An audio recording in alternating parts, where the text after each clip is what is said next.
Merveilleux. La technologie semble fonctionner. Alors ce matin, nous continuons notre belle étude de Genèse. Nous en sommes à la deuxième partie sur le jour du repos. Nous avons déjà vu ensemble que le septième jour, Dieu s'est reposé, non pas parce qu'il était fatigué, mais plutôt parce qu'il a simplement arrêté de travailler. Pour nous, les chrétiens, nous avons Hébreux chapitre 4. Et c'est un passage qui nous est très utile pour que nous puissions comprendre le jour du repos. Alors, le vrai sens du sabbat dans le Nouveau Testament, c'est celui-ci. Et nous basons ceci sur Hébreux chapitre 4. Nous savons qu'en tant que chrétien, le chrétien jouira du repos de Dieu après que son travail sur terre sera terminé. Pendant que nous sommes sur terre, nous travaillons pour la gloire de Dieu. C'est normal que le travail que nous faisons un jour va s'arrêter suite à notre mort. Après, qu'est-ce qui va arriver? Eh bien, c'est le repos pour le croyant. Dieu a promis que le croyant entrera dans son repos. Dans Hébreux chapitre 4, verset 1, il nous est dit ceci. « Craignons donc, tandis que la promesse d'entrer dans son repos subsiste encore. » Alors, c'est une promesse. Ce n'est pas arrivé encore, mais ça s'en vient. « Afin qu'aucun de vous ne paraisse être venu trop tard. » Alors, les gens continuent d'être sauvés, continuent de travailler pour Christ. Suite à leur mort, eh bien, maintenant, ils peuvent entrer dans le repos. Le vrai fonds de pension est éternel. C'est seulement ceux qui croient qui entreront dans le repos de Dieu. Quand vous continuez de lire au Hébreux chapitre 4 et le verset 2, « Car cette bonne nouvelle nous a été annoncée aussi bien qu'à eux. Mais la parole qui leur fut annoncée ne leur servit de rien parce qu'elle ne trouva point la foi chez eux qui l'entendirent. » Ici, on fait référence au peuple d'Israël dans le désert lorsqu'ils ont refusé d'entendre la parole de Dieu. Alors, d'entendre la parole de Dieu ne suffit pas. Nous devons aussi accepter la parole par la foi. Alors, vous voulez un jour entrer dans le repos éternel de Dieu? Non seulement il faut entendre la parole, mais il faut aussi l'accepter par la foi. Et c'est de cette manière que nous devenons enfants de Dieu. On entre dans le repos de Dieu en croyant, tout simplement. Le verset 3 le dit clairement. Pour nous qui avons cru. Alors, la croyance du cœur par la foi est nécessaire afin d'être capable d'entrer dans le repos éternel de Dieu. Nous entrons dans le repos selon ce qu'il dit. Je jurai dans ma colère, ils n'entreront pas dans mon repos. Alors, ceux qui ne croient pas n'entrent pas dans le repos éternel de Dieu, seulement ceux qui croient. Le sabbat du croyant est le repos éternel. C'est intéressant qu'on peut comparer le jour du sabbat de la création, qui était le repos de Dieu parce qu'il avait arrêté de travailler, on peut le comparer au repos du croyant, le repos éternel. Parce que les gens continuent de croire, ils continuent d'entrer dans le repos de Dieu. Au verset 6 d'Hébreux 4, il nous est dit, « Or, puisqu'il est encore réservé à quelqu'un d'y entrer. » Alors, il y a des gens qui n'ont pas encore cru qui vont croire. Alors, il reste encore des jours, des personnes qui sont réservées pour entrer dans ce repos. Et que ceux à qui d'abord la promesse a été faite n'y sont pas entrés à cause de leur désobéissance. Donc, le repos de Dieu doit encore continuer aujourd'hui. Le seul sabbat que le chrétien doit participer, c'est le repos spirituel de Dieu. Il y a donc un repos de sabbat réservé au peuple de Dieu. La responsabilité du croyant, en attendant d'entrer réellement dans le repos qui a été promis par Dieu, c'est d'y travailler avec application. Si vous êtes sur terre, si vous êtes vivant, vous avez quelque chose à faire. C'est le temps de travailler. Le jour va venir où vous et moi allons disparaître de cette terre, à moins que le Seigneur revienne nous prendre avec lui. Le repos est dans l'éternité. Ce n'est pas le temps d'arrêter de travailler. Hébreux 4.11 nous dit « Empressons-nous donc d'entrer dans ce repos afin que personne ne tombe en donnant le même exemple de désobéissance. » Alors ceux dans l'Ancien Testament qui ont choisi de désobéir ne sont pas entrés dans le repos éternel de Dieu. Au point de vue eschatologique, le sabbat juif va revenir. Le sabbat juif sera réinstitué durant la tribulation. Nous savons ceci à cause de Matthieu 24, verset 20. « Priez pour que votre fuite n'arrive pas en hiver, ni un jour de sabbat. » Pourquoi? Parce que pour le juif, le jour du sabbat était un jour de repos. Et quand ça fait mal et vous devez fuir, eh bien, ça rend les choses encore plus compliquées. Le sabbat juif sera réinstitué dans le millénium. Nous savons ceci à cause d'Ésaïe 46 ainsi que Ésaïe 66. À chaque nouvelle lune et à chaque sabbat, toute chair viendra m'adorer, dit l'Éternel. Alors, dans les choses futures, les Juifs ne font pas partie du repos éternel de Christ comme le croyant, mais le jour du sabbat, eschatologiquement, va être réétabli pour le peuple juif. Qu'en est-il du dimanche chrétien? Demain, on va être dimanche. Pourquoi est-ce que la plupart des églises se rencontrent les dimanches? Nous, on le fait le samedi, simplement parce que c'est plus convenable pour nous. Mais ce jour, c'est-à-dire le dimanche, est tenu pour être le jour de la semaine qui est consacré à l'adoration et c'est basé sur le fait que Christ est ressuscité des morts le premier jour de la semaine. Alors, on s'est dit à un certain moment donné, dans la tradition chrétienne, que parce que Christ était ressuscité le premier jour de la semaine, on se rencontre le dimanche. Eh bien, il n'y a aucun doute que Christ est ressuscité des morts le premier jour de la semaine. Cependant, les Écritures ne suggèrent nulle part que le dimanche doit être un jour spécial parce que Christ est ressuscité le premier jour. En fait, les chrétiens de la première génération se rencontraient à tous les jours et non seulement le dimanche. Même les Écritures nous avertissent contre l'observation des jours et des mois, des temps et des années. Et ce qui est devenu du dimanche est simplement à cause de la tradition et non pas à cause des commandements que nous avons dans l'enseignement de la parole de Dieu dans le Nouveau Testament. Aucun commandement n'est donné pour garder le premier jour comme étant plus spécial que les autres. Certainement, si ceci était quelque chose d'important, Christ ou bien les apôtres nous auraient donné un commandement ou une directive pour l'observer. Romains 14, 5 et 6 nous dit « Il peut y avoir des différences d'opinion sur l'importance du dimanche.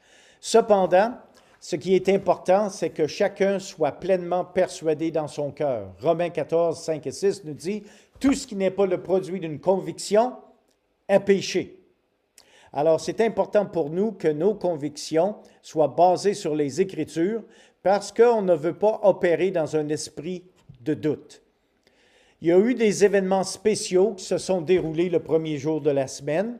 Par exemple, non seulement Christ est ressuscité des morts le premier jour, mais ce même jour, il a rencontré ses disciples. Ceci est mentionné dans Jean 20, 19. Ce même jour, il a donné des instructions à ses disciples. C'est arrivé le premier jour de la semaine. Ce même jour, Christ est monté au ciel. Ce même jour, Christ a soufflé sur ses disciples pour leur donner l'Esprit dans Jean chapitre 20, verset 22. Alors, il y a plusieurs choses qui sont quand même arrivées le premier jour de la semaine, mais en aucun cas sommes-nous ordonnés d'avoir nos rencontres le dimanche. On doit aussi remarquer que, bien que plusieurs événements se soient passés le premier jour de la semaine, Christ avait 40 jours de ministère intensifié avec ses disciples après sa résurrection. Et ça, c'est 40 jours qu'on oublie. Christ a ressuscité, il a passé 40 jours de ministère avec ses disciples. 40 jours, pas juste les dimanches, mais 40 jours consécutifs avant de monter au ciel de manière permanente. Alors, c'est important pour nous de réaliser que l'Église chrétienne aujourd'hui fait beaucoup du premier jour de la semaine, mais porte très peu attention aux 40 jours du ministère de Christ après sa résurrection. Le premier jour de la semaine est mentionné une fois comme l'occasion d'une réunion, de la fraction du pain et d'une prédication. Dans Actes chapitre 20, verset 7, le premier jour de la semaine, les disciples étant réunis pour rompre le pain, Paul, qui devait partir le lendemain, s'entretenait avec les disciples et il prolongea son discours jusqu'à minuit. Vous pensez que votre prédicateur, il prêche longtemps? Vous savez, il y a une raison pour laquelle notre Église est sur le premier plancher. C'est parce que quand Paul a prêché, il était au 3e plancher. Puis un gamin était assis sur le bord de la fenêtre, probablement parce qu'il faisait chaud. Puis Paul a prêché tellement longtemps qu'il s'est endormi. Puis finalement, il a basculé, il a tombé de 3 étages et est décédé. Paul descend, il va voir le gamin, le ressuscite des morts. Mais moi, je vous dis une chose. Si vous tombez endormi dans l'Église, vous n'allez pas tomber du 3e étage parce qu'on est seulement au 1er. Mais si vous mourrez, je peux toujours vous enterrer. Mais je ne vous ressusciterai pas des morts. Comprenez-le bien. Alors, c'est intéressant que Paul s'éternisait dans son serment. Il y en avait des choses à dire, Paul. Mais, alors, c'était le premier jour de la semaine. Quel dimanche ça a dû être? Un mort ressuscité, un gamin qui s'est assis sur la fenêtre, puis qui est tombé du 3e étage. Une seule fois, l'expression « le jour du Seigneur » est utilisée, et c'est dans Apocalypse chapitre 1er, verset 10. « Je fus ravi en esprit au jour du Seigneur, et j'entendis derrière moi une voix forte comme le son d'une trompette. » Une fois, le premier jour est utilisé en relation avec l'offrande pour les saints. Il nous est dit dans 1 Corinthiens 16, 2 que chacun de vous, le premier jour de la semaine, mette à part chez lui ce qu'il pourra, selon sa prospérité, afin qu'on n'attende pas à mon arrivée pour recueillir les dons. Alors maintenant que nous avons vu le fait que plusieurs événements quand même sont arrivés le premier jour de la semaine, il nous a dit nulle part, réunissez-vous le premier jour. Mais il nous a dit de se réunir.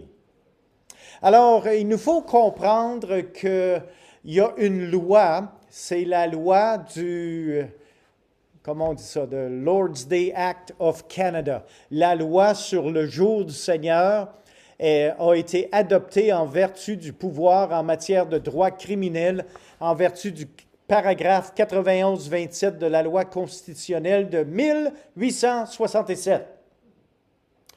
Avant 1867, il n'y avait pas de loi concernant le dimanche. Le monde faisait, qu'est-ce que le monde faisait? Mais en 1867, une loi qui a été écrite par notre gouvernement du Canada empêchait le monde de travailler le jour du sabbat, le dimanche, pour eux.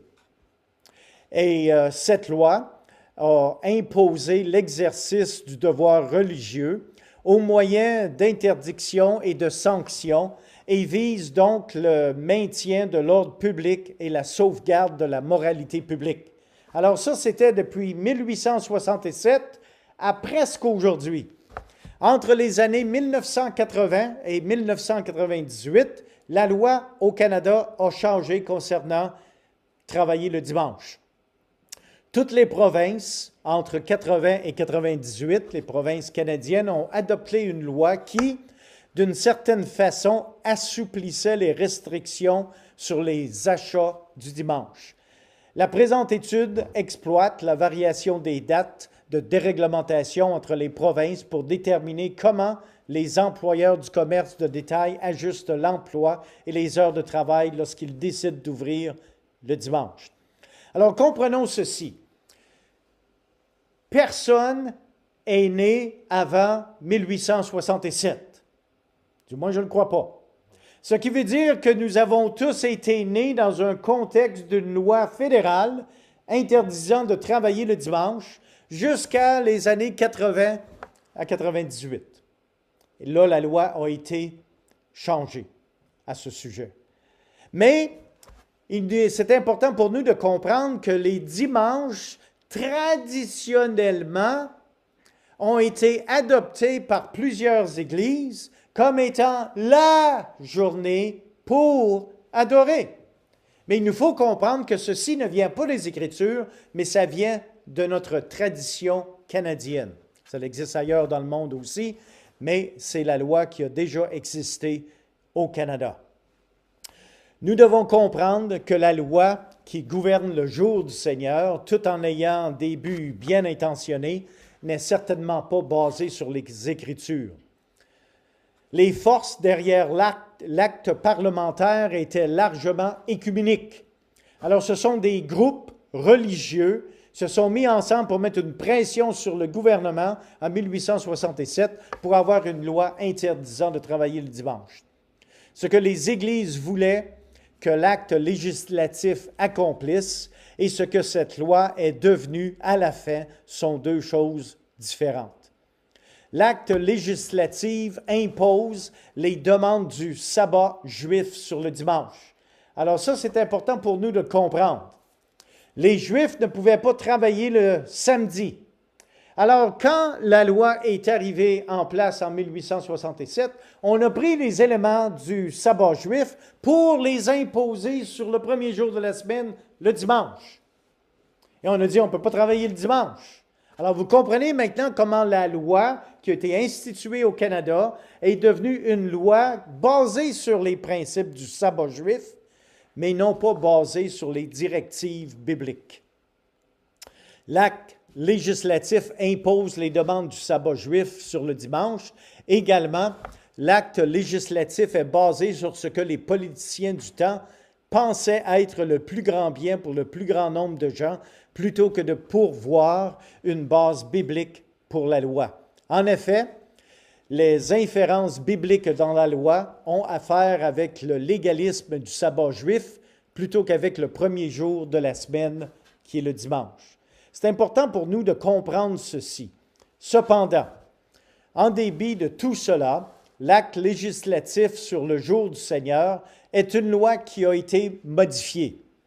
En tant que chrétiens, nous devrions, en plus d'obéir à la loi, profiter de cette loi pour l'édification des saints et l'évangélisation des inconvertis. Même si cette loi n'a pas de base biblique, elle a certainement plusieurs bénéfices pour tous les chrétiens à travers le Canada. C'est important pour nous de comprendre ceci. Ce qui se déroule pour le dimanche, comme étant la journée que la plupart des églises utilisent pour l'adoration corporative, ce n'est pas quelque chose qui est mal, c'est quelque chose qui est bien en soi, mais ce n'est pas basé sur un commandement des Écritures, c'est basé sur la tradition. Ça, c'est important pour nous de le faire. Alors, pourquoi devrions-nous promouvoir dimanche comme un jour consacré aux activités chrétiennes religieuses? Eh bien, premièrement, parce que c'est désirable culturellement et spirituellement de se rencontrer le dimanche. À cause de cette tradition pendant plus de 100 ans, c'est devenu une tradition incorporée dans la fabrique de nos églises.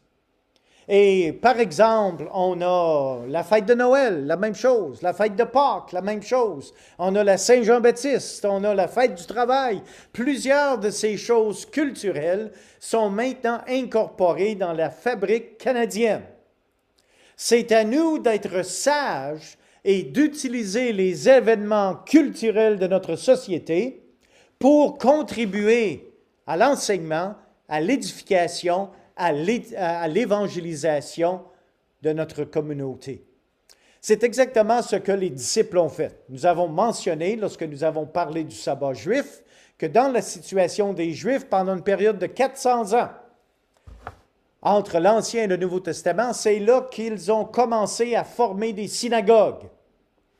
Quand Jésus est arrivé, eh bien, Jésus lui-même a été dans les synagogues. Les synagogues n'avaient jamais été commandées par Dieu. En fait, il y avait été l'autel, le temple avait été commandé par Dieu, mais jamais les synagogues. Mais pourtant, Jésus a bénéficié d'une tradition culturelle pour aller enseigner, dérouler les rouleaux des Saintes Écritures, les lire en public et dire « L'Écriture que vous venez d'entendre aujourd'hui, c'est de moi qu'elle parle. » L'apôtre Paul Nous avons vu, lorsque nous avons regardé au sabbat juif, que l'apôtre Paul allait, lorsqu'il évangélisait, comme c'était sa coutume, il allait dans les synagogues pour prêcher la parole de Dieu, parce que c'est là que le peuple était. Alors nous devons utiliser le même principe. S'il y a quelque chose dans notre culture, même si c'est basé sur la tradition, on devrait en bénéficier pour que l'œuvre de Dieu soit avancée à travers l'édification, l'enseignement et l'évangélisation. Il ne nous est jamais commandé de se rencontrer le dimanche. Mais par contre, Hébreux chapitre 10, versets 24 et 25 nous dit ceci. « Veillons les uns sur les autres pour nous exciter à la charité et aux bonnes œuvres. » Alors ça, c'est un commandement, un verbe à l'impératif est un commandement. Veillons les uns sur les autres. Alors, vous devez être concerné pour moi et je dois être concerné pour vous. C'est ce que ça veut dire de veiller. Et pourquoi veiller? Pour nous exciter à la charité et aux bonnes œuvres. Et ensuite, il nous est dit, n'abandonnons pas notre assemblée.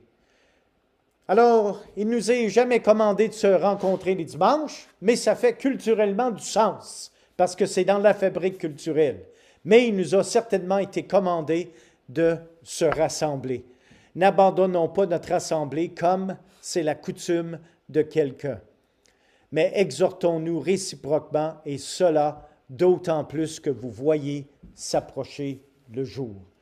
Alors oui, on continue d'encourager les églises qui se rencontrent les dimanches dans notre but à cause de ce que nous faisons et que c'est plus convenable pour nous. Nous avons choisi en tant qu'Église le samedi et on rend gloire à Dieu pour ceci. Mais c'est important pour nous qu'on puisse comprendre l'arrière-plan de tout ceci. On ne veut jamais imposer le légalisme du sabbat juif sur les dimanches, comme la loi canadienne a cherché à le faire, mais on veut aussi comprendre du point de vue historique que les dimanches sont maintenant incorporés dans la fabrique canadienne et on veut les utiliser pour l'enseignement ainsi que l'évangélisation ou l'édification des chrétiens.